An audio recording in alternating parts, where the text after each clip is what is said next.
Hey guys, welcome to another edition of the Apod. Fun chats, fun topics, fun people. We bring it to you every single Wednesday at msgnetworks.com, on Google Play, on iTunes. Thank you for downloading. Thank you for listening. Thank you for enjoying. My name is Arda, Ocal. I am your host. We have a fantastic guest this week. Before we get to our guest, though, couple of announcements. This past weekend, Saturday, June 3rd, was the one-year anniversary of the passing of, in my opinion, the greatest boxer of all time, Muhammad Ali. Float like a butterfly, sting like a bee. My hero and idol growing up. I couldn't get enough of Ali's interviews and fights when I was growing up. And so, in honor, as a celebration of his life on the weekend of his one-year anniversary, I put up an article on msgnetworks.com looking back at his 8 professional fights at Madison Square Garden. Ali fought 8 times at the world's most famous arena, and each one was at a different point in his career, but it's a nice flow. If you look at his career through his fights at Madison Square Garden, it's really a nice flow, and his career evolves so interestingly through the lens of Madison Square Garden. So definitely check that out. There's a couple of fights before he wins the heavyweight championship. There is the last fight before his boxing exile happened at Madison Square Garden. His last fight before essentially the end of his career happened at Madison Square Garden. The fight of the century happened at Madison Square Garden. So many key moments in Ali's career happened at the Garden. So definitely check out that article. That is at msgnetworks.com. Couple of things on my plate this week.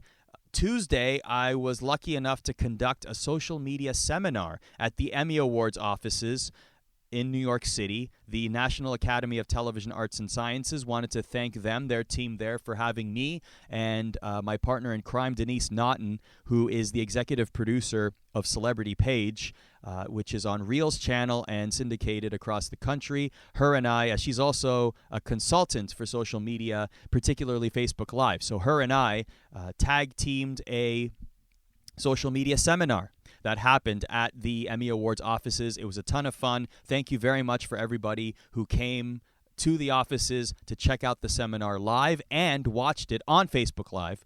So hopefully there was some inspiration that was passed on and some actionable items and tips. So we definitely plan to do more of these seminars in the future. So if you enjoyed it, or if this has whet your appetite to learn a little bit more about social media, definitely keep checking our social media, and we will tell you when the next seminar is, because it was a lot of fun, and I look forward to doing it again.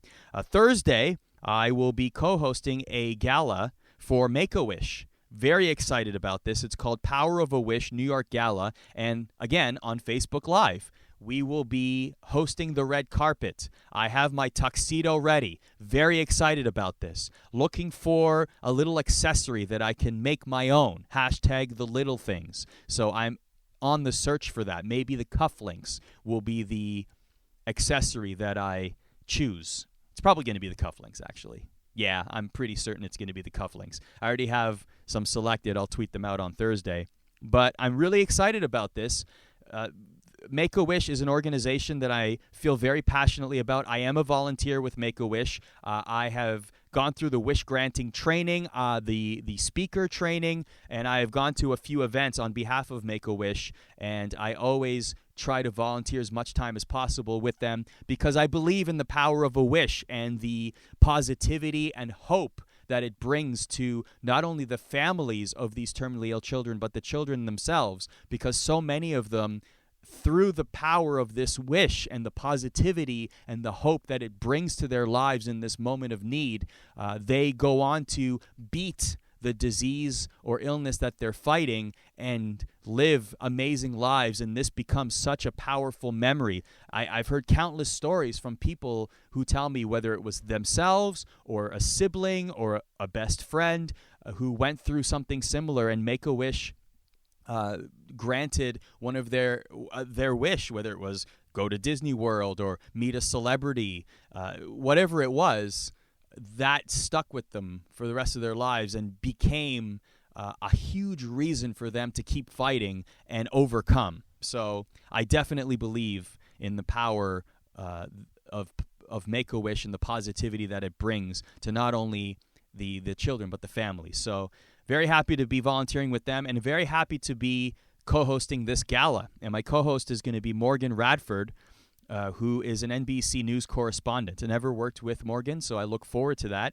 And again, it's the Power of a Wish New York Gala, and the Facebook Live is going to start at 6:30, which is going to be on facebook.com/MAWMNY. So Make-A-Wish Metro New York, MAWMNY. So if you want to check it out, go there. And the hashtag that they're using is Power of a Wish NYC. So that will be my Thursday, and I'm looking forward to it. So my guest this week, a great conversation. This one was so much fun. He actually was also a guest on the MSG Hockey Show, our season finale of the MSG Hockey Show on MSG Networks. He came into the studio, a huge Rangers fan, grew up on Long Island. Yes, we get into that because that's always fascinating, where you geographically live versus who you support in the NHL. Always a fun conversation. His name is Chris Roach. He is a well-known comedian, has been doing it for decades now in New York City, and has toured around the United States and parts of the world as well. And he is currently portraying the character Mott on the CBS sitcom Kevin Can Wait, which is Kevin James is the star of that program. And this, he mentions on the podcast, is the largest role that he's ever had in his career. And it's one of those situations where, you know that saying, it takes 15 years to become an overnight success? Well, we go into everything that he has endured, the years upon years of touring and paying his dues and pounding the pavement in order to make a name for himself in entertainment, and even what he did before that. One of the more fascinating things about Chris's story is the fact that he didn't start in the entertainment world at an early age. He started in his 30s. Which in itself you would consider a disadvantage because so many people are entering the world of entertainment at 18 or early 20s, whatever it may be. He talks about exactly what he did during his 20s in the podcast, which includes a lot of partying and becoming a police officer. So we talk about all of this. He has a fascinating story leading up to getting this big role on this CBS sitcom. So this podcast will actually be part one, where we talk about his life up until getting this role on Kevin Can Wait. And we will release a part two later this summer, talking about everything after that phone call, where he learned that he was going to be on this program. So being on the show, stories from the set, all of that from Kevin Can Wait to today will go in part two. But let's enjoy part one with Chris Roach, his life, his trials and tribulations, and landing the role of a lifetime. Our conversation with Chris Roach here on the Apod. So welcome to MSG Networks, my friend. Thanks for coming in. Thank you, my friend. Thank you, Arda. Actually, this is the second time. You were on the MSG Hockey Show, and we appreciate you coming in for that, too. Yes. What was the experience like? Be honest. For me, it was incredible. You know, you got to figure. I'm a kid that grew up a diehard Ranger fan, and then I'm performing I'm performing at a comedy club on a Wednesday night in Bohemia, Long Island. There is maybe 15, 20 people in the audience. Kevin James walks in, puts me on a show. I hire a publicist. The publicist, hey, you want me to get your Ranger tickets? Next thing you know, I'm sitting behind the bench, and I remember it was that we were playing Ottawa in the playoffs, and I was making faces at Radulov, and then I was like giving him like voodoo signs, like giving him the devil's horns, and I'm trying to jinx them and stuff. And you bring dolls too with I go crazy. Senator jersey. I go crazy. Then all of a sudden a little voice in my head said, "You know, if you keep doing that, they'll probably throw you out." And so I said, "I better not make faces at the players anymore."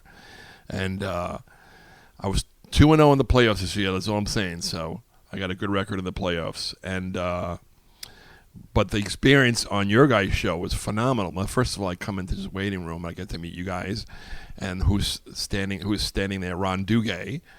Yeah. Now I'm a kid, and Ron Duguay. I'm a kid watching Duguay. I grew up on Long Island, a tremendous Ranger fan because my dad was a transit cop, a subway cop, right around the Garden, and sometimes he would take the sticks from the game. And was he a Ranger fan? Oh yeah, yeah. Okay. It's like being a Ranger fan is like a religion in my family, and we grew up in despite living on the island. Yeah, because we grew up in Suffolk County.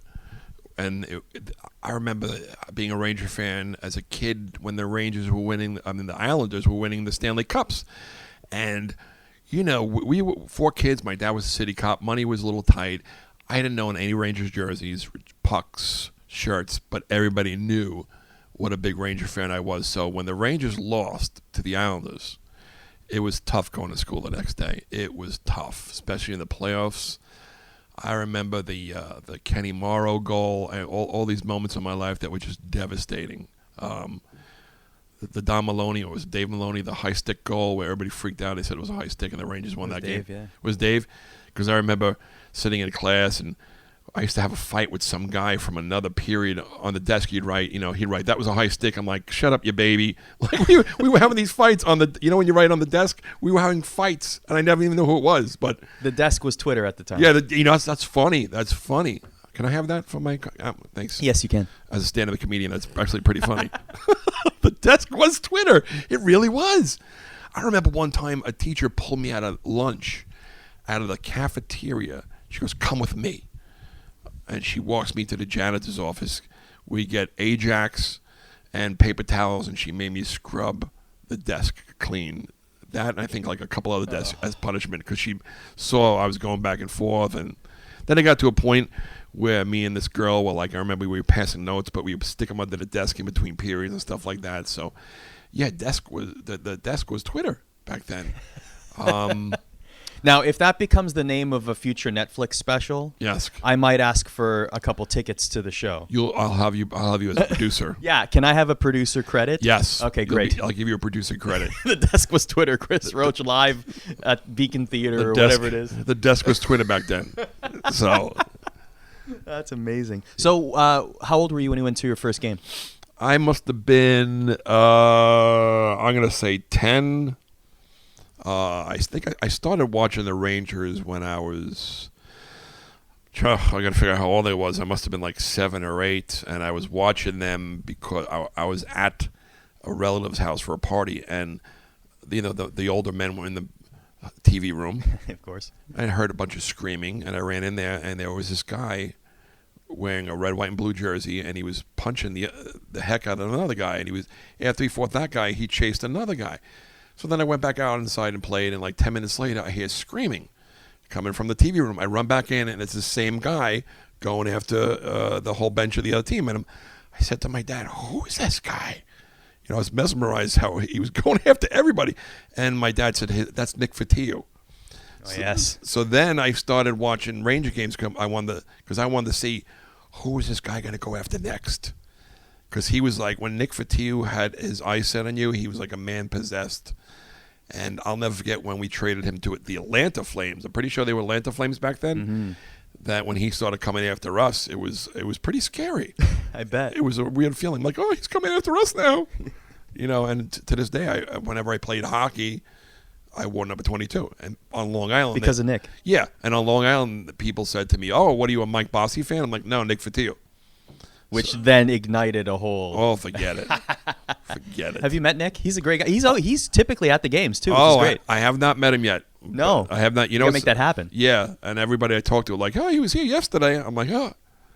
Oh, yeah, he's always there. We have our hockey show perch, me, Will, and Anson. We usually stand by the glass right outside the Delta Club was where our perch is. And Nick is always beside us. Any game he's there, he's just there. That's phenomenal. It was family and whatever. He shows up. I heard he's a great guy. Yeah. I've been lucky enough to talk to a few of the Rangers, and I know I was talking to Jeff Bukaboom and his wife, who's totally awesome, and she was telling me that Nick comes over and he cooks. He's a great cook. And The last game I was at was the Ottawa playoff game. Was Ottawa? We played Montreal, then we played Ottawa. We beat Ottawa. I was there, and I went to my seat before the game started, and there's no towels. I wanted a towel, a terrible towel, whatever you call them. And so I said to the guy that works there, "Do they have any in the suite?" And he goes, "Yeah, they're in the suite." And I go in there. I come around the corner. It's like a Rangers kid's dream come true. There's nobody in the room except for 3 people. One of them was an MSG representative. I forgot who it was. And the other 2 guys were Alexei Kovalov and Mark Messier. And I'm not starstruck. I mean, I work with Kevin, James, and I meet people all the time, and I always feel like I'm just a normal person around them. I respect them, but I started talking to Mark, and I became like a 10-year-old girl. I was like, "You have no idea what you did for me, and the hell I went through as a kid." And he's laughing hysterical, and I said, "Okay." I said, I think I said to him, "And I'm a girl right now, and I'm gonna leave." And he started laughing hysterically. And I can't. And that's the moment I met Mark Messier. That's the moment I met Mark Messier. I turned into a 10-year-old girl, and he was so nice and he was so cool. And see, it's funny because Messier was there a lot during the playoffs. I'm assuming. I mean, I was there for all the home games this season, but he was there, but he never did the those celebrity welcomes. I right? noticed that he's sitting there beside, and it's funny because usually the celebrity that they have on screen. Have you done that? Mm-hmm. You've been the celebrity welcome, right? Oh, that was one of the highlights of my life. How great is that, right? Was, again, a kid that grew up as a Ranger fan, sitting up on the blue seats. They have me on the big screen. That's awesome.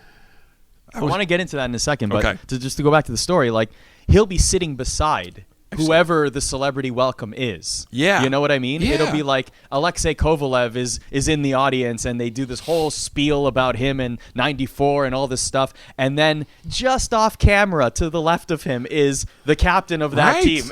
So it was making me laugh. And I thought, like, he didn't go on the Jumbotron, I guess they still call it. He didn't go on the Jumbotron when I was there, and I thought it was because, all right, he must be like a secret weapon that when we need him, if we're down a goal, they'll put him on the screen and the place will go berserk. And so that's smart. That's what I thought. I don't know if I think that would be a great tactic because you put him on the screen and it turns the whole place around. There were some heavy-duty celebrities that came out this season. Yeah. Michael J. Fox, Rick Moranis. That blew my mind. Wow. Because didn't he he was so big, and then he just left the spotlight for such a long time. I guess to be with his family or whatever. Yeah, some people do that. I'll never do that because I think I did it the exact opposite way, where I was out of the spotlight for most of my life, and now I'm starting to get into it little by little. Yeah. But Michael J. Fox was there every game, I think. Oh, it's amazing. Big, and I got to meet him, which was great because I was on his show when they had the Michael J. Fox show. I got to do an episode, and I didn't get to meet him that day, but I got to say, "Hey, I was on your show. Thank you so much." And what a great guy. I want to get into all of these random gigs that you had before Kevin Can Wait, but I want to ask about the Celebrity Welcomes Day. So now you are you're going to get to be on the Jumbotron. You are a celebrity that comes to the Rangers to watch a game. What is that process like? Like take me through. You get to the arena, then what happens? Okay. Because I want to know. For those who've never understood how this happens. Now, again, I'm just a regular guy from Ronkonkoma, New York. And I get the ticket. I get the email. They say, they tell you things in email. You're going to be in Suite 400, which I didn't know what that was at the time. Don't wear any opposing team colors. Dress code. Blah blah blah. You can wear a Rangers jersey. So I get there and I go in through the side entrance, like one of those awning entrances, like those brown awnings. And just from that moment on, it was just incredible. They have somebody there waiting for me that's assigned to me, and they walk me up to the elevator into Suite 400, which is a beautiful restaurant club, and sitting there, and I'm just trying to act normal. And I remember saying that the first game I took a friend of mine that's a diehard Ranger fan, and he also owns the comedy clubs on Long Island. He's one of the owners, and he helped me a lot. So I wanted him to be the first guy I took because he did so much for me. That's cool. And I remember sitting at the table with him saying, act like we belong. We belong here. We belong here. We belong here. Like, we belong here. Oh, my God, it's Chris Jury. We belong here. Don't look at him. Don't look at him. We belong here. We belong It's so here. funny. Like, I know you said this earlier, but it's like Michael J. Fox is there. Yeah. Rick Moranis is there. Liam Neeson. Yeah. But then, oh, my God, it's Chris Drury. Chris Jury. Because for us growing up, I mean, hockey was it. That's awesome. It's one thing to see a Hollywood star. Like, I'm like, they're in movies. They're cool. They're just normal people. But when you see an athlete, it's completely different, especially one that you idolize growing up. So we're sitting there, and then they walk us to our seats, which is incredible because I'm walking down at ice level, and the smell of the ice. That was one thing about a kid when I played ice hockey. And one time I broke my hand, and I went to go watch my friends play, and it was really hard to go watch ice hockey when you could that smell of the ice. It's something. It's like, oh. So anyway, they walk me and my friend to our seats, and they sit us right behind the Rangers bench. I mean, like second row, and I'm like, this is just. It's just so surreal.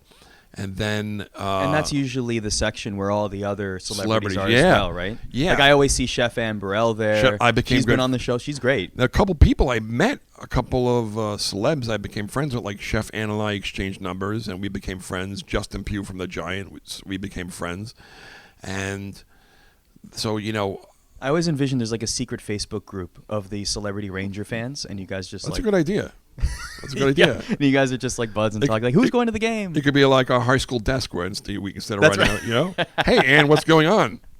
Exactly. So, yeah. And then we go down. Now, let me just fast forward because it's funny. They bring you to that smaller suite in between periods. And I remember like the second or third game I brought my brother. Is that right underneath that section? It's like right there. Okay. It's like right there. And I remember saying to my brother, there was like cheeseburgers there. I'm like, put cheeseburgers in your pockets. Like it still felt like it could end at any moment. Like I still couldn't believe we were there. I'm like, put cheeseburgers in your pockets. Look, they got Rangers lollipops. My brother takes like 8. Oh, those were great. Like yeah. the what is it? The dessert pops? Yes. Branded Rangers. Those were great. Bags of crackers. Grab some Cracker Jacks. Like we're never coming back again because it was still just Your pockets are overflowing. It was still so surreal to be there. And then it comes the moment the Rangers are playing Pittsburgh. My first game's got to be against Pittsburgh, and we're losing 5-1. And the guy comes up to me with the camera. They wear those blue jumpsuits. And he comes up to me and goes, I know you probably don't want to do this right now, but we can't think of anything else to do. You want to be on the Jumbotron? I'm like, yeah. And I had to muster up a smile. Cause it was at that moment the Rangers were losing 5-1. The crowd's totally out of it. Crowd was totally out of it. And they put me up, and it was just my friend recorded the whole thing. And I'm like, let's go Rangers! And that moment was totally surreal. And I mean, for like the weeks followed, I'd be laying in bed, my wife's sleeping, and I'm looking at the video or the photo of me on the Jumbotron, like, oh my God, did that really happen? It's really just an incredible moment. I was sitting next to, I forgot the actor. They're both in like a crime drama, like Homeland. I think they're in that. The woman is married to her. Oh, yeah. I don't know their names, but they've definitely been on at least 2 or 3 times. Yeah, for sure. And the husband is really cool, but they put him on the Jumbotron, and here's this guy. It's funny. Here's this guy who was an actor and has done movies and TV, and they put him on the Jumbotron, and now you're putting an actor on camera with no dialogue. And so those 15 seconds they cube up on the Jumbotron can feel like 5 minutes. And all of a sudden they pan off him and he goes, that was the most stressful thing I ever did in my life. Because he had to hold the smile for 15 seconds and go and wave. That's death. If you're just smiling and looking for 15 seconds, you're right. That you can't feels like do 5 that. minutes. You know who does a good job of that is John Oliver. So I've discovered that he comes to a lot of games. Yeah, I've seen that. His wife, I think, is the bigger Ranger fan in the family. I think. This is my sleuthing. I would guess that too because I seen him there. I didn't get to meet him, but there was a blonde woman next to him that was going crazy. Yes. And I'm like, that, is she a New Yorker or? Must be. I don't know the backstory, but I know she's a big Ranger fan, and John Oliver joins her at games. But he does a great job on screen. I think that he maximizes that 15 seconds and is not just looking at the camera. He does like the rallying. He gets up. He unzips the jacket, and there's the Ranger jersey, and he's like, he's got it down to a science. You got to do something. Some people freeze up and they just put on that smile. So what did you do? Did you think about this beforehand? Did you have a routine set up? I remember I waved to the crowd, and then I was like, I looked at the Rangers bench. I'm like, let's go! Like. Meanwhile, there were probably people like, who is that? Well, I remember when we were promoing the MSG hockey show. Nobody in that building knew who the heck I was. No, they did a thing like one of those like, hey, the MSG hockey show. They showed a commercial, then they showed us in the audience, and you get the warm smattering. Like, yes, the smattering of golf claps. Like, oh, okay, I guess we should clap for this, whoever the heck this is. Like, this is funny though. Well, thank God they put a clip of me with Kevin in the scene. I was with Kevin, or else they would have been like, who? Because I heard stories of like people getting put on the screen and people yelling, "Who the hell is that?" I'm like, I was nervous that somebody would actually scream that out, or like get booed out of the building. Yes, but I'm starting to. It's weird. Like a friend of mine says, I'm in celebrity denial because I'm still just barely getting noticed. And sometimes people will come up to me and they'll spot me, and it's still something I'm getting used to. People stop me. Hey, you're on that show. Not all the time, because not everybody watches it. With a billion TV channels and Netflix and all that today, I'm on one show on CBS, and there's a small amount of people. I mean, the amount of people that watch TV, like if I was on a sitcom in the 80s, forget it. There would be like 30 million viewers a week, but now you're coming into like, if you're lucky to get like 9 million people watch you, then you're like, oh, that's which is still a huge number. It's phenomenal, right? Yeah. So let's talk. Okay, so let's talk about that. Let's dive into your career. I mean, sure. I love the fact that you hit rubber to pavement, doing shows, like paying dues, like years and years and years. So let's dive into that. When did you first discover comedy? So was stand up the first avenue into entertainment? Stand up was the first avenue because I was this company I was working for sent me to a management training program called the Dale Carnegie Institute. Okay. And oh yeah, the guy that wrote How to Win Friends and Influence People, right? Yeah. Yes, it was an excellent course, but every week you had to give a 2-minute presentation, and I had forgotten something. Now I'm 40. I must have been 34. I was 34 at the time, and I forgot something about myself that I have a bad public speaking fear, really bad.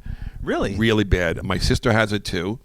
My dad doesn't have it because he was the NYPD. He was always called to speak at functions. He was good at speaking, but I had a really bad, because I remember giving my first presentation, and I thought somebody was pulling on my pant leg as I'm speaking. And I looked down, my kneecaps are bouncing. It was so bad. It was bad. And then what I started doing, because I was class comedian in school, like I would do something funny, and then somebody would go, "Hey, come over here, watch him do this," and I would go, "No."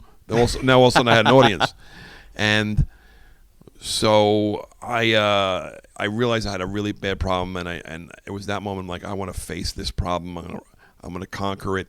I realized that when I was giving my presentations at Dale Carnegie, anytime I added humor into I felt better. Like something about making people laugh is like this feeling of warmth that comes over you. And from this was in your 30s when this happened? 34. So so let's fill in the gap before that then. So what did you do after high school? You went to school for? After high school, what did I do? God, I think I worked at a warehouse for Estee Lauder for 4 years. And so growing up, was the dream to be an entertainer, an actor, something like that? No. Growing up, when I was in high school, I wanted to play for the Rangers. I played ice hockey, deck hockey, roller hockey, and I was okay. But I had asthma and I had these chicken legs. Really skinny legs. How far did you get in hockey? Did you play like competitive? No, just midnight hockey leagues, and up until I was coaching hockey up until the Kevin's show came out, because I was going to go after a parent that was making fun of a heavyset kid on my team. And my sister, who was the assistant coach, went over to the guy and said, "Listen, you're ruining it for everybody. This is just for the kids. Why don't you guys just, if you have something to say, keep it to yourselves?" And the guy says to my sister, "Shut the F up." Now, if you have siblings, especially your sister, if somebody says something to your sister, you snap.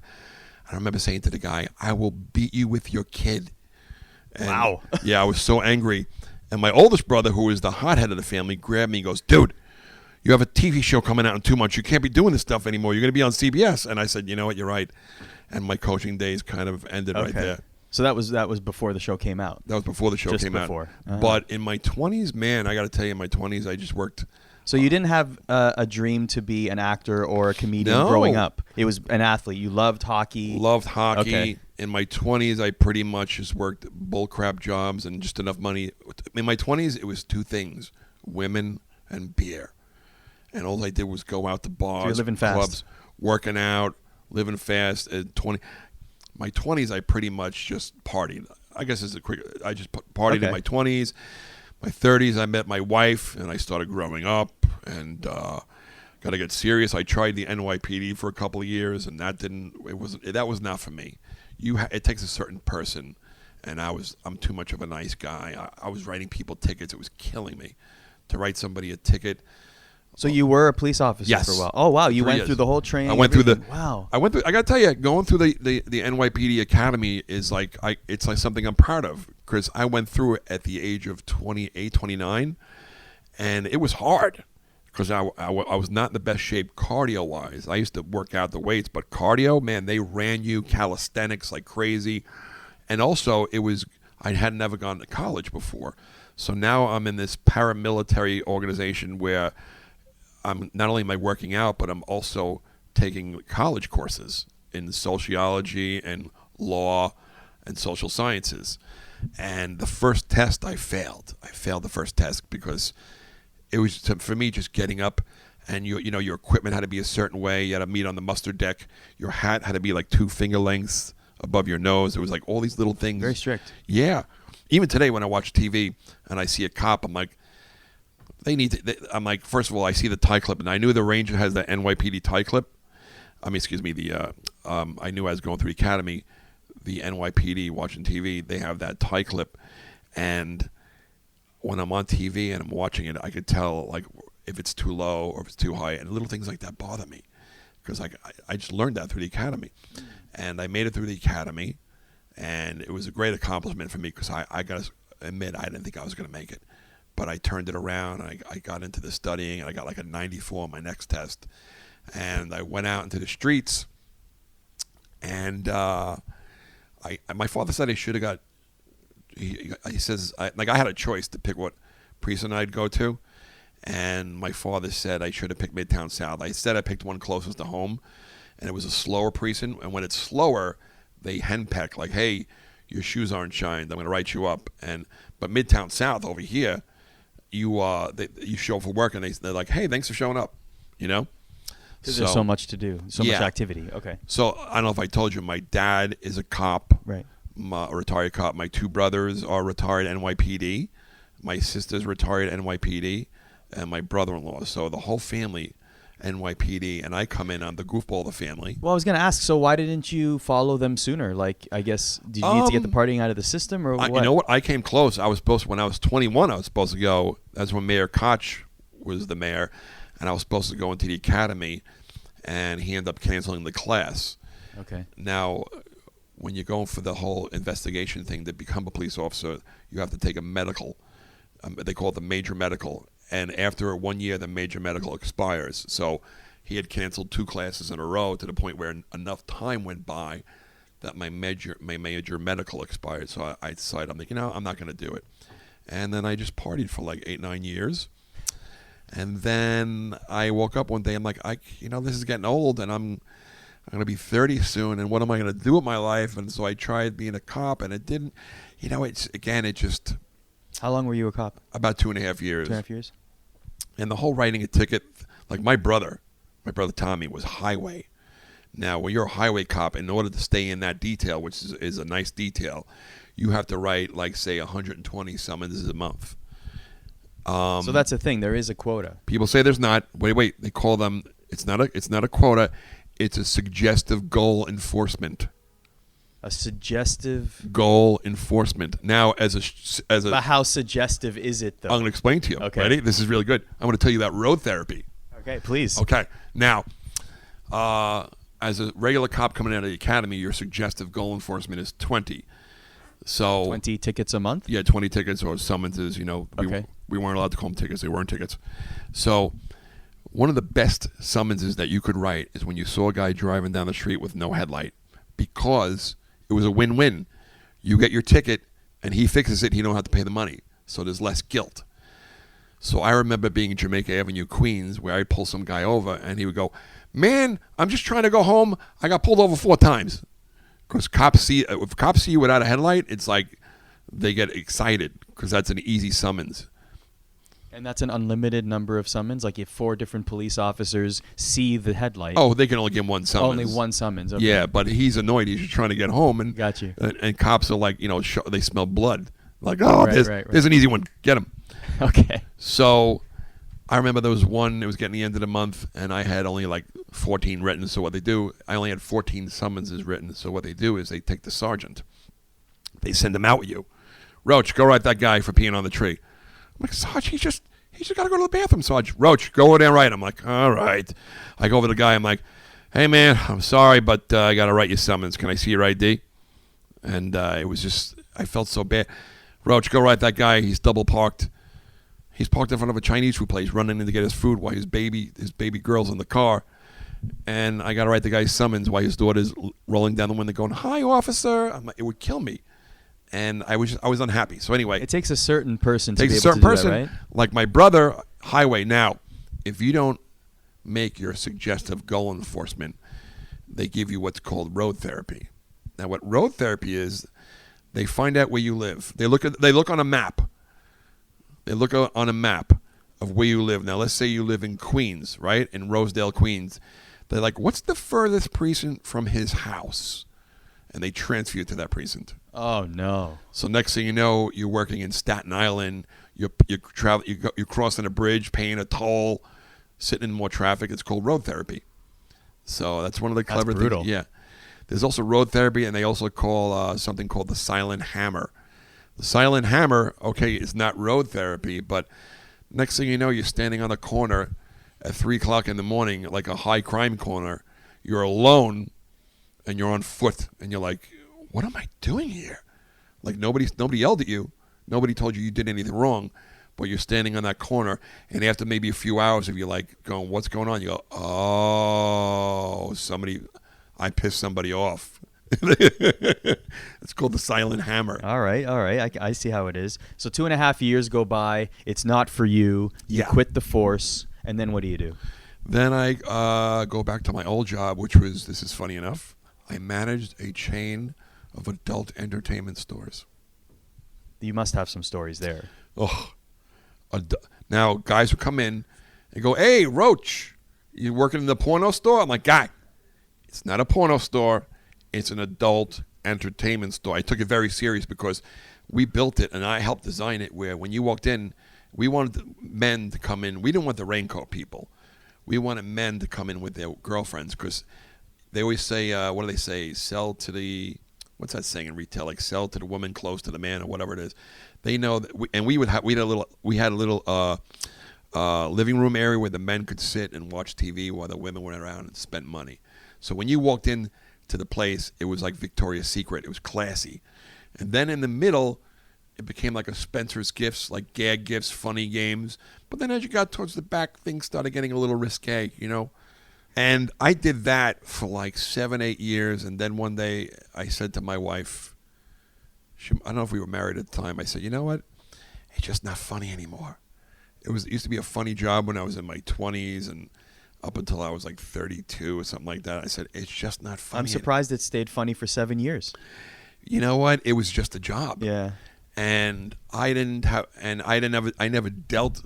I think what was great about it is that all I did was go around and look at the numbers, and I did the hiring and the firing, and I just did the executive stuff like that. I didn't have to like sell stuff at the counter, which I did in the past, and but again, that became after 3 years, it was like that just became a job. Friends would say to me, "Wow, you must meet so many women working at this job." I'm like, "No, I don't." Those people that I was working for, they took their business very serious. They were the ones that sent me to the Dale Carnegie Training Institute to become a better manager. The adult entertainment shop sent you to the Dale Carnegie training. Okay, I was a district manager. I guess we had 6 stores on Long Island, and they were thinking about expanding even further. And things were great. I was getting paid well. I had benefits. And then, then all of a sudden the internet came along, and I remember seeing VHS transfer over to DVDs, And then all of a sudden, I remember people saying to me, "Hey, man, I could just watch on the internet now. I don't need to buy this." And they were right. And all of a sudden, I just watched sales go down, down, down, down, to the point where this family I was working for, they were fantastic. And at first, they asked me to take a drop in pay. I'm like, all right. But I saw the writing on the wall. And they came to me one day, and even before they said, it was almost like I let myself go. I'm like, guys, we tried everything to turn this around. I said, it just, there's nothing we could do. I understand. And I understand that you guys got to let me go. And so it was at that moment where I was collecting unemployment for a little while, and my wife said to me, if you really want to do this stand-up comedy thing, do it. She goes, go for it. Do it now. So let's unpack that. So when did you first think about becoming a comic? When I was at Dale Carnegie, and towards the end, this woman came up to me. She goes, did you ever think about doing stand-up comedy? I'm like, yeah, maybe as when I was in high school. I was always class comedian. I was voted class comedian in a couple of my junior high yearbook and my elementary school yearbook. I said, I thought about it, and she said to me, and I probably haven't spoken to this woman since. I should really reach out to her. But she said to me, you're doing yourself a great injustice if you do not at least go to an open mic and try it out. So at that... That's huge. Yeah. Wow. And to hear that and get that nudge is amazing. Yeah. And what I think what also was, and like, I'm one of these guys, like sometimes you see these signs and you're like, they can't be coincidental. Like all of a sudden I go home and in the paper, Stand-Up University, 8-week stand-up comedy course, plus we'll get you ready for your first 5 minutes for your first show. And I call them up. Next thing you know, I'm in the class. We write 5 minutes of comedy. I knew right away when... So, but even before you went on stage, you decided you want to take some classes on stand-up comedy. Okay. Yeah. So and it was great because there was a really supportive atmosphere. Okay. And I think even before I went on stage, I knew when I was in the class with these guys, and it was like 8 people writing jokes for each other, and one of us would get on at stage. It was at a comedy club. Say there's 8 to 10 people in the class. One person would get up on stage, and we'd tell, okay, I'm working on this joke about ice cream and blah, blah, blah, and we'd all pitch in. Right away, I knew that this is what I want to do for the rest of my life, even before I went on stage. And so the graduation show comes up, 250 people in the audience, all family and friends. It's a great gig. Yeah. Yeah. So I go up and I kill in front of family and friends. I do about 8 minutes, right? Guy on the show has an open mic at the same club on the following Thursday. He goes, stop by, do a set. I'm like, all right. Now I remember going to work the next night, and I was bouncing at a bar, which ironically, the same bar I was bouncing at, like 15, 20 years earlier, Kevin James bounced at that bar. Really? In Port Jefferson, Long Island, yeah. So my ties to Kevin are I never met him. Is he from Long Island too? Yeah. Okay. We grew up about 7 minutes apart driving time. Oh, wow, okay. Never met him, never knew him. I had friends that knew him. So I remember going home I remember going to work like, I'm going to have to quit this job soon, because comedy's, obviously this is going to be it. I go to an open mic a few days later, and I felt what it's like to, as they say in comedy, to eat it, because I went up with the same 5 minutes of material that killed in front of family and friends that took 8 minutes because there was so much laughter. Now I'm doing it in front of strangers, and they're not laughing. So all of a sudden 3 minutes goes by, and I go off the stage, or what we call in the business bailing. I bailed. And I remember the guy saying to me, what happened? I'm like, I don't know. I did my 5 minutes, and I ran out of material, so I got off. And he's like, wow. He goes, you totally bailed, dude. I'm like, I know.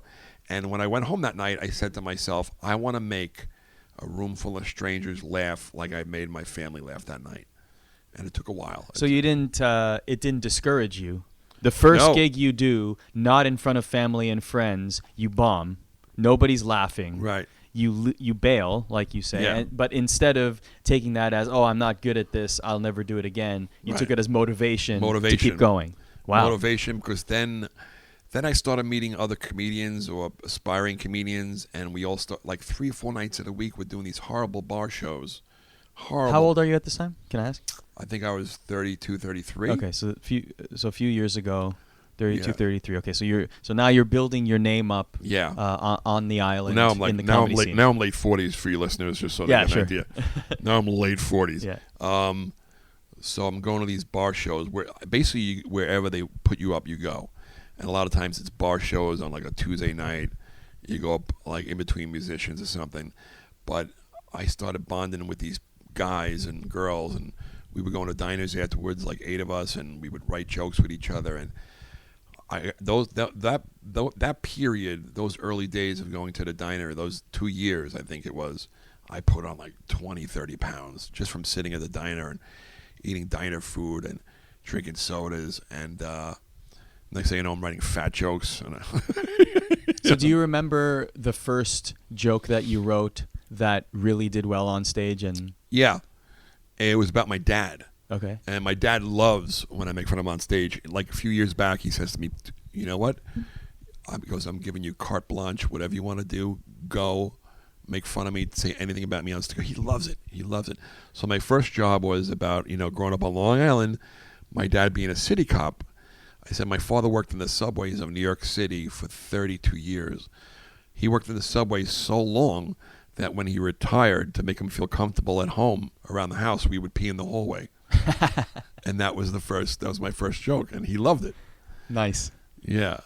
And that did well in the audience. Well. People related to it for sure. Every once in a while, if I'm at a show and it just pops into my head, I'll throw it out there as that's like a cheesy, jokey joke. When you first become a comedian, you tend to be jokey. Like you can see it, like set a punch. And then sometimes this happens to a lot of comics too. You start studying other comedians. Like you'll pick a favorite comedian and you'll start studying them. And then one day, like months later, your friend will come up and go, dude, you're starting to sound like that comedian. And it took a while for me to realize that stop trying to be this guy, that guy, bring me on stage. And it took a while. I mean, it took years. Did you have somebody that someone came up to you and said, hey, you're beginning to sound like this person? That happened to me because one of the first things, the first comedian I was studying, I remember talking to a few comedians, like, who do you think's the best in the business? And everybody would say, Brian Regan. Brian Regan is a phenomenal comedian. He's squeaky clean, which is so hard to do. I was studying him, like, okay, here's his punch, here's his setup, here's his act out. And next thing I know, my friend came to me after a show. He goes, bro, you're moving back and forth on stage. You look like Brian Regan. And I watched the video. I'm like, oh my God, he's right. So then I stopped doing that because Brian is a higher energy comedian. I'm a low energy person. So I brought up this low energy guy on stage and just started being myself, and it started working. And that was a big, like they say in acting and comedy, it was a big aha moment. Like, wow, okay, I get it now. So I just bring me on stage and talk about, there's also a saying in writing, write what you know. And so I started writing about my family, about growing up, about my dad taking us on white trash vacations. Like he would take us to Amish country and like, yeah, Dad, so what our friends were at Disney on the Space Mountain roller coaster. We're on a hayride with Jebediah. So it was about, you write what you know. Yeah. And it was working because people... I'm sure Jebediah was very nice, though. Yes, Jebediah was a good guy. But people tend to relate to that because everybody went on, most people went on vacations with their family, and everybody's got parents. Everybody probably had a parents at one time or another was strict. So I talk about my dad being strict and, my mom being strict, and comedy gold is where your world meets their world. So you, how long are you touring and discovering stand-up before you get your first break? You know what?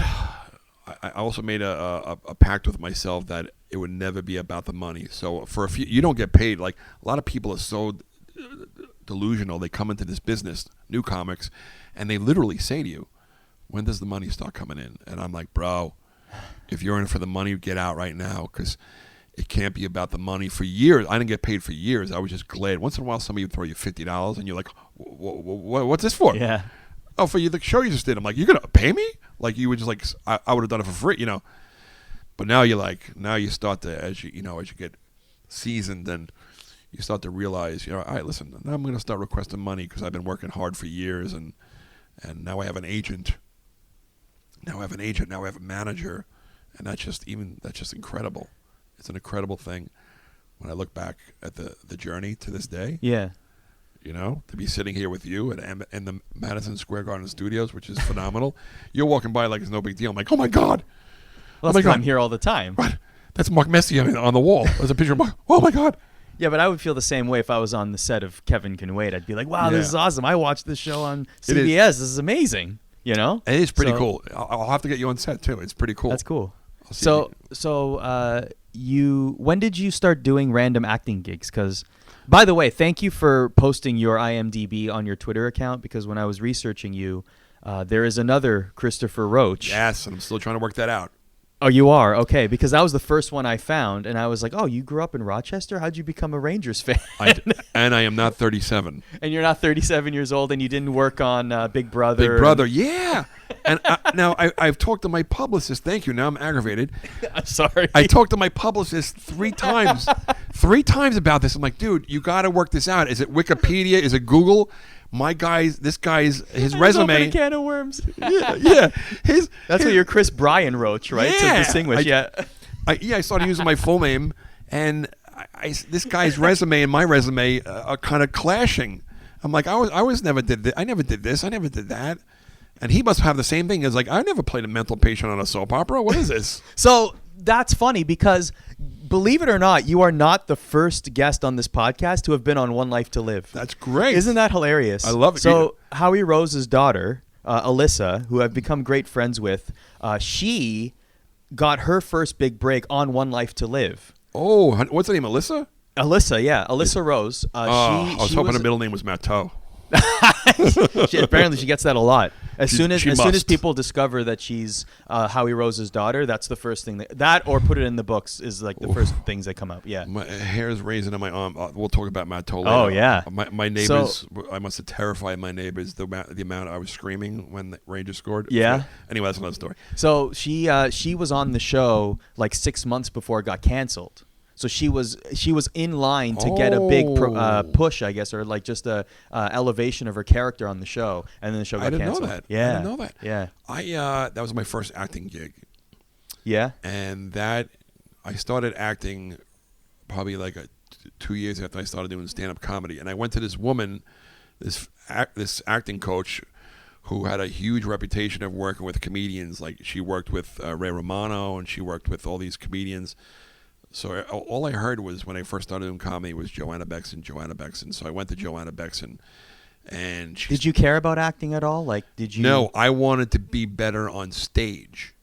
So I thought because when you there's setup, punch, and there's an act out. Like, and I wanted to get better with my act outs, and I also I thought that acting classes would help me get out of my head and loosen up, come out of my shell a little bit. So I started going to this woman, Joanna Bexon. And she really, it was a huge thing for me because she really broke me down, and like I would try using my humor in some scenes. And one time she stopped the scene and she's like, "Chris, this is not a comedy stage. Please leave your joking around outside the room." She stripped me down like naked. Like I had wow. my only defense mechanism was humor, and she took that away from me. And she, with tough love, there were times I left that acting class, man, and I hate this woman. And there were times I walked out of there 10 feet, walking 10 feet above the sidewalk. It was incredible. And it was tough. It was tough because I wasn't used to you do these exercises where people are in your face screaming. And that was tough for me because I never did that without hitting somebody. So wow, okay. So I went to Joanna and started taking acting classes. Then I got my first acting gig, which was One Life to Live. I played a mental patient, and was this a recurring role? It was a recurring role. Recurring role, okay. I went in for the audition, and they said yes. I was like, wait, I didn't even say anything yet. They went, yes. No, I know. They just looked at you and were yes. like, you're perfect. Perfect. You look like a mental patient. You are hired. You're hired. Okay. And then what's so funny is not the first time I was hired for mental patient after that too, which started concerning me. I got. You were scared of being typecast? Yes, I'm like, wait, the mental patient? This is my third mental patient role. What's going on here? I was in One Flew Over the Cuckoo's Nest, and Anyway. Oh man. So you do this role, and it's on a. I mean, it's a big show, right? Yeah. Well, going back to the audition, I prepared the way I was taught to prepare. I wrote a backstory on the character. I made all these choices. I even they say add layers to a character. My mom, who had, God rest her soul, she had dementia at the time. She would walk around when she had dementia, and she would hold on to her shirt on the side, and she would always pull at it like a security blanket. Okay. So I added that to the character. Oh wow! So I came in super prepared, and I went to this character. I read the lines with the reader, and the woman was like, "Wow."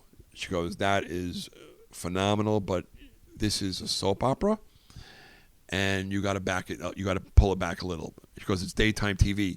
You can't be spitting and snotting out of your face on daytime TV." She goes, "They'll call me up and be like, 'What the hell did you send down here?'" So I backed it up a little bit, and when the show first came out, there was a few scenes I watched them. I was like, "Oh God, it's terrible," because I was in my head. Okay. She put me in my head, and which is my own fault. I let her, get myself in my head. There was a couple of scenes came out really good, and they're on my acting reel, but a couple of scenes that were horrible. So I worked with this woman, Gina Tognoni, the actress. She was phenomenal. She's on The Young and the Restless now or something like that. She was phenomenal, and awesome. She really taught me a lot about acting. She said to me, when I decided to be a soap actress, I decided if I'm going to do it, I'm going to do it right. And she was phenomenal. There was a scene where I know about a murder, and she's trying to talk to me, and she's crying, right? I mean, literally crying. Right before we do the scene, we're talking to each other, and all of a sudden the director goes, "Action!" She looks up at the sky, looks down at me, and she's hysterical crying like that. I was like, wow, that was incredible to me. She was crying like that, and I'm going, no Visine, nothing, just boom. No. I knew about a murder, like, Rodney, who killed Kelly's mother? Was it, did you have to, how did you act the patient? Did I guess you had to change your speech patterns and everything? Yeah. Was it difficult to get into that role? My speech pattern was kind of broken up. I kind of added a little bit of a stutter, and a couple of choices that I made that seemed to work. I didn't go overboard, especially after the audition. They told me to pull it back, but it worked, and I just stayed connected to her in the scene. Just like my first scene with Kevin, I was nervous as hell. Mm-hmm. But I always say, if I just look in his eyes and see him as a normal person. My first scene with Kevin, he delivers his first line and he messes it up, and the audience laughs, and 200 pounds fell off my back. And sometimes I wonder if Kevin messed that scene up on purpose. Just to loosen you up a bit? Yeah. Yeah. All of us, because it was like, oh, right. Oh, it's okay to mess up. And it was, if Kevin does, then. Yeah. Right. And I'm still afraid to mess up, but I wasn't as afraid as I was.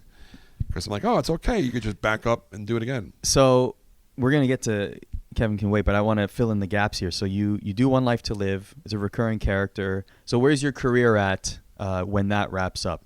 I had a drive-in, again, living in Suffolk County, Ronkonkoma. So you're still there through all this time? Yeah.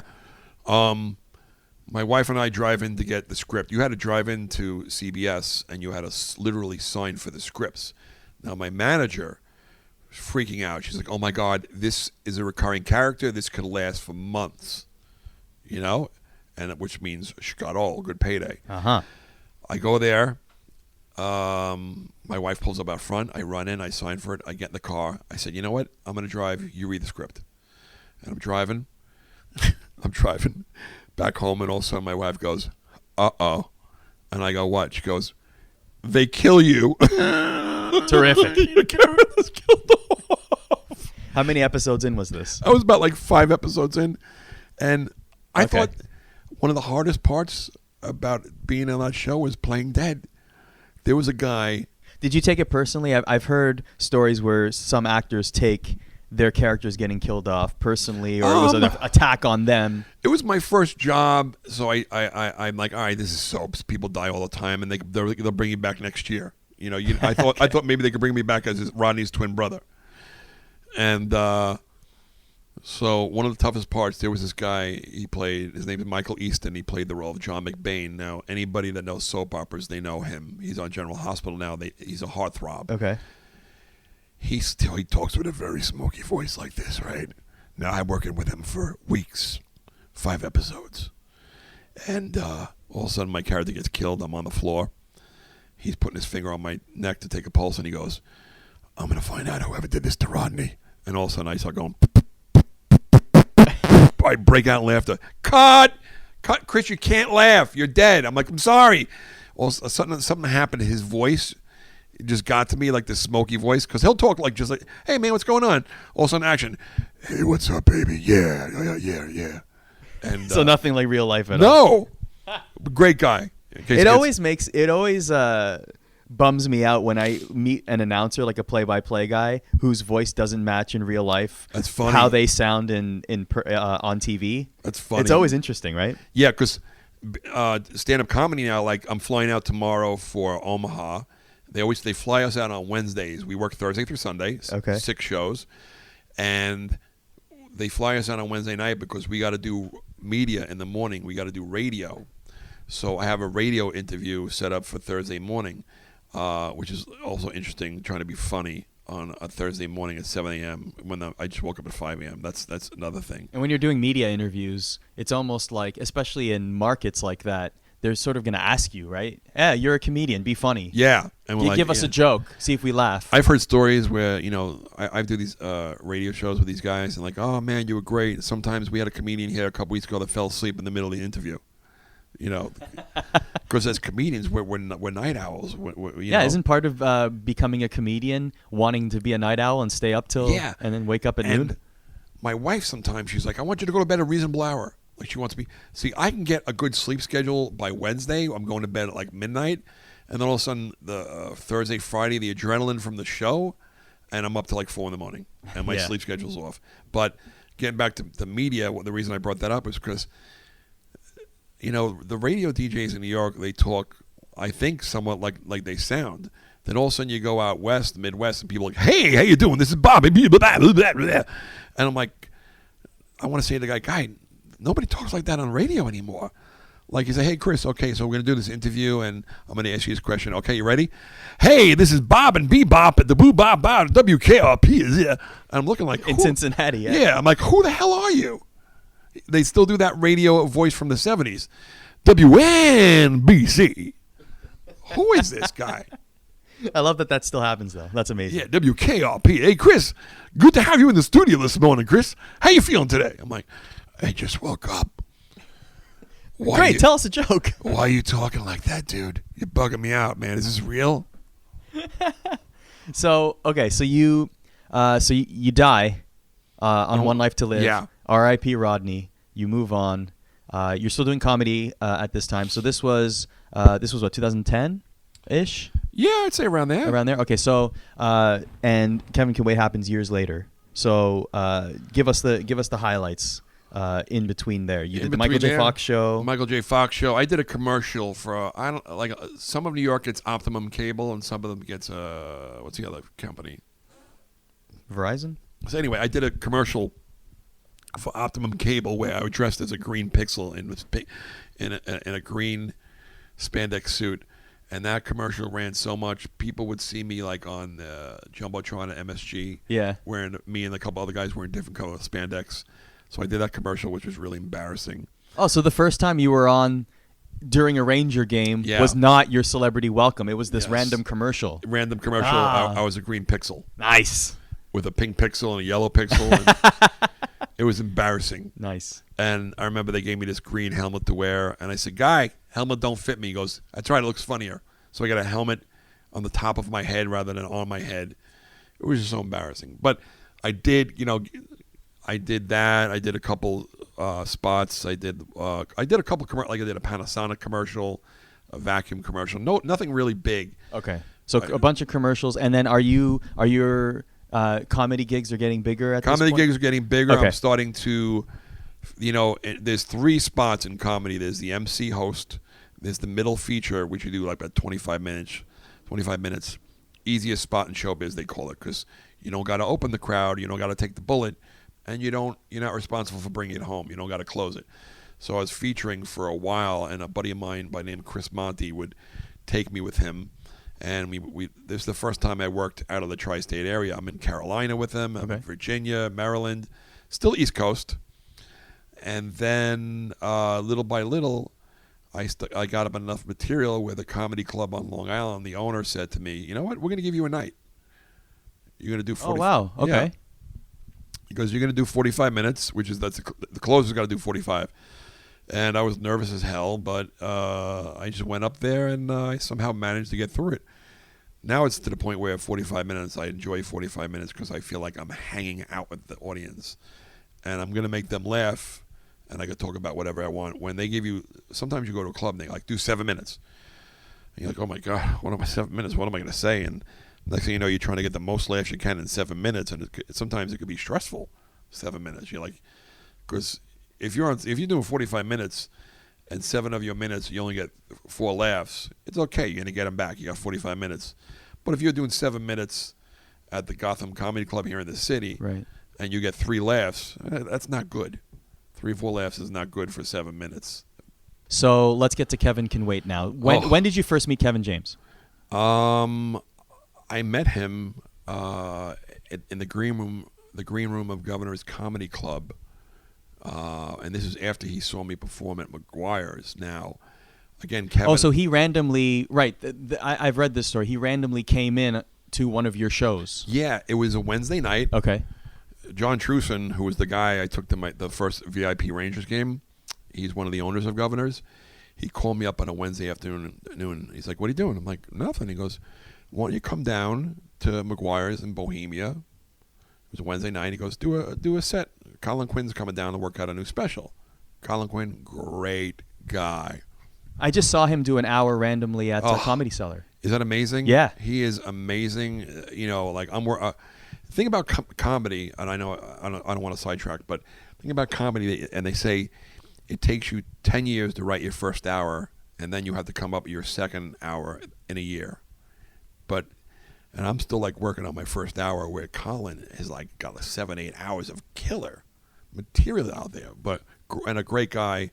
He said some nice things to me after I got the show, and what a good guy. And he's been very supportive. He taught me about. He did a special on Netflix about New York, wasn't it? Incredible. Yeah, it was great. Colin Quinn was the one who told me about the Alexander technique. Now, if you're a performer, or the Alexander technique is amazing. It's almost like going to a chiropractor, but they teach you about posture. Like, I didn't realize, and the Alexander technique, being a guy with anxiety and public speaking, it helps you a lot, because you don't realize that when you're anxious, your shoulders tend to rise and they go forward. Your breath becomes short.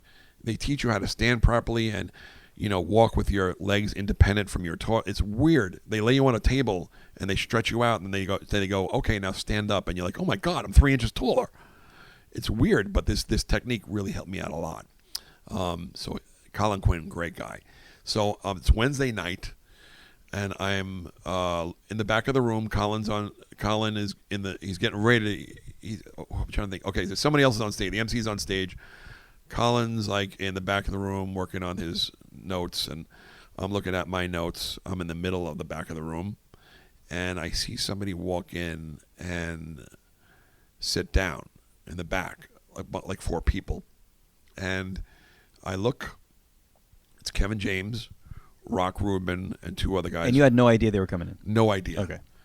I think John Truson knew, but he didn't tell me because he didn't want to make me nervous. Fair. So at this point, Kevin James, is he doing King of Queens right now? Oh, this is a year and a half ago. Oh, this is a year and a half ago. Yeah. Okay, so he's this is when big celebrity. Yeah, Okay. King of Queens is already in syndication and done with, and I heard that he moved back to Long Island and he wanted to do a show about I wasn't sure. I heard a few things like he was going to be a retired cop.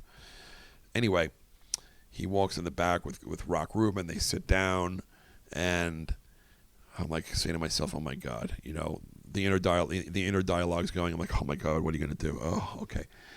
Well, stay calm. Looking at my notes. Don't rush.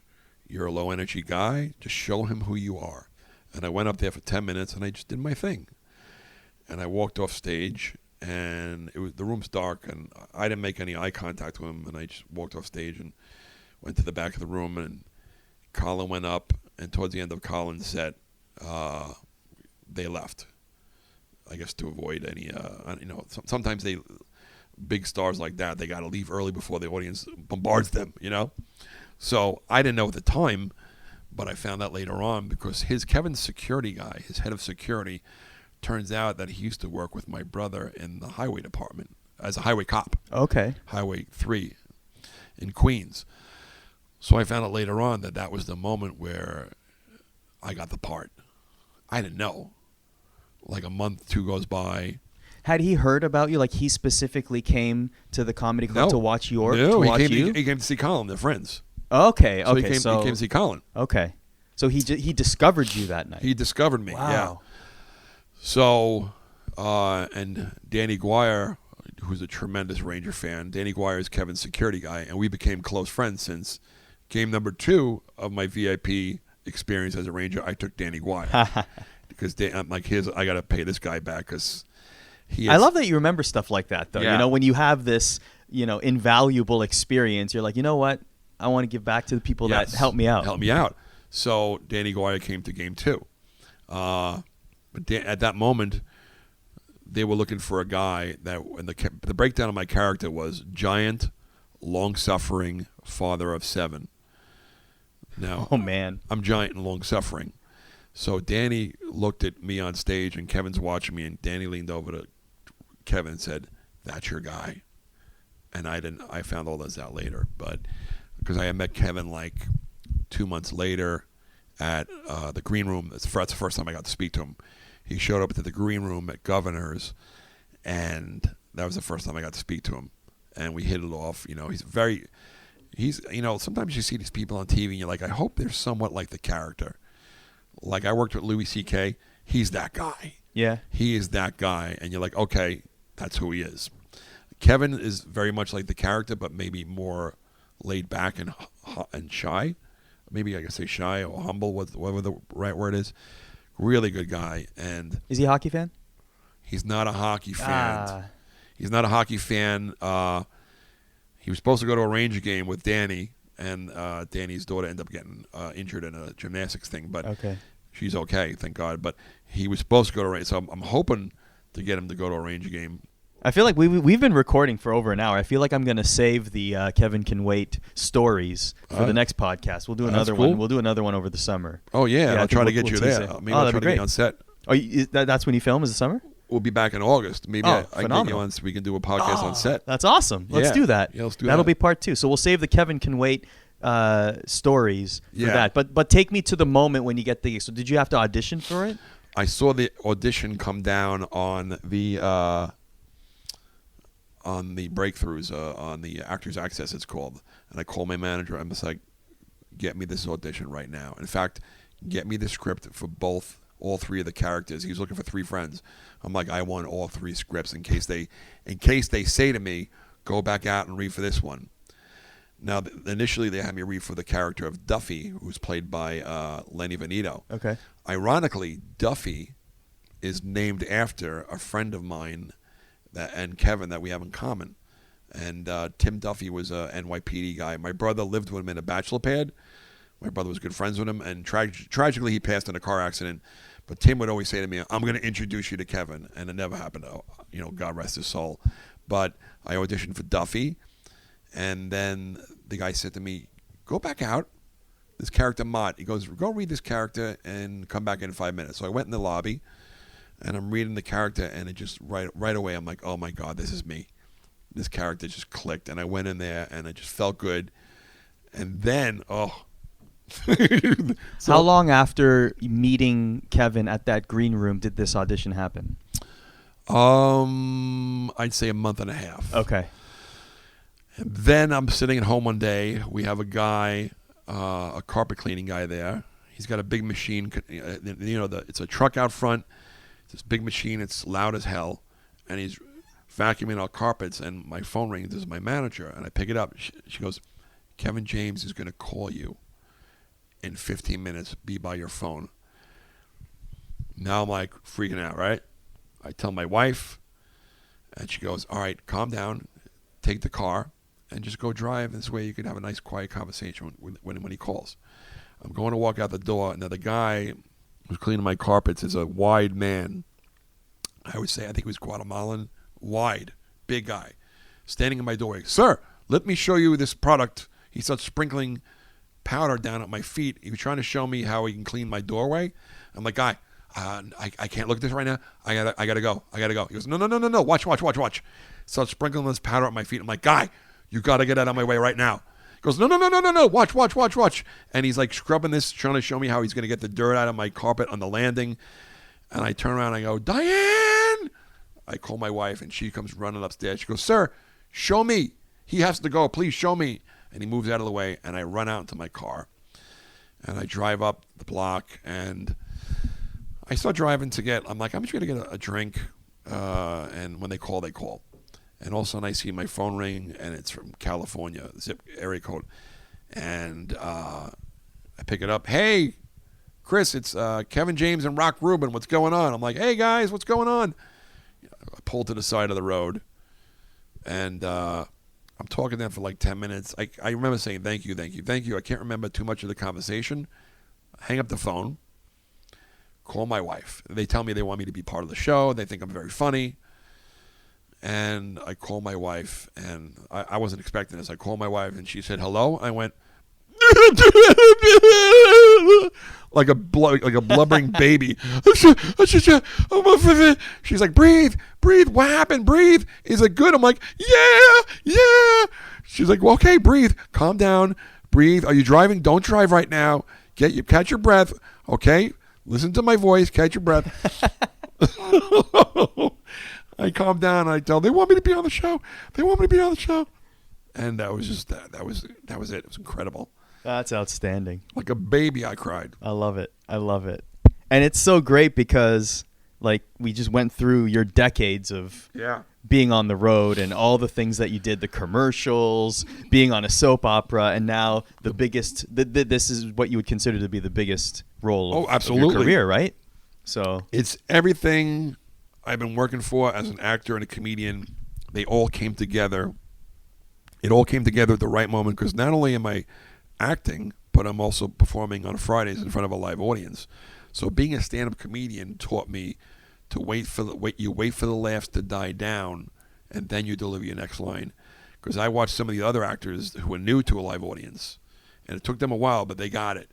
But at first, they were stepping on the laughs. Like Kevin would say something that got a laugh, and they would come in with their line too soon. Before you deliver your line after Kevin, you got to wait for the laughs to die down, and then boom, then you insert it. Got you. And so it's everything I've been working for, all those bar gigs. I mean, I did these. I was thinking how I used to do these bar. One time, somebody threw a Frosty at me from Wendy's. I'm on stage, and something hit me in the leg, and I look, and I got a chocolate shake all down my leg. We've been to fights because these comedy shows, sometimes you insult a person, and next thing you know, there's a fight. I've been into like brawls on stage. It was long. It's all worth it. All worth it. Yeah. All these hell gigs and taking my lumps and just being humble and keeping my mouth shut. And I can't think of a better way to end part one. But we're gonna have a part two. We'll talk about everything Kevin Can Wait, and then we'll dip into Rangers as well because we haven't even asked about your memories as a Ranger fan. But we'll save that for the second half. Oh boy. How's that? Thanks for joining us here on the Apod. That's awesome. Thanks for having me, Arda. Appreciate it.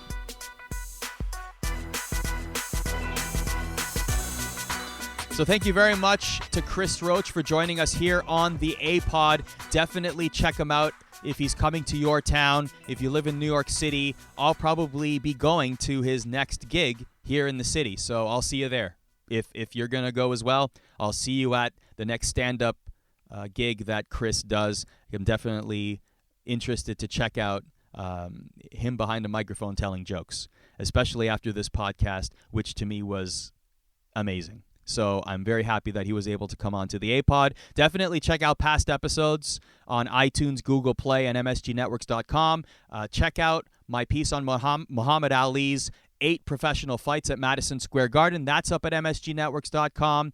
And thank you very much for listening. Enjoy your week. Hope the weather is amazing wherever you are. Have a great weekend, and we'll see you next Wednesday here on the Apod.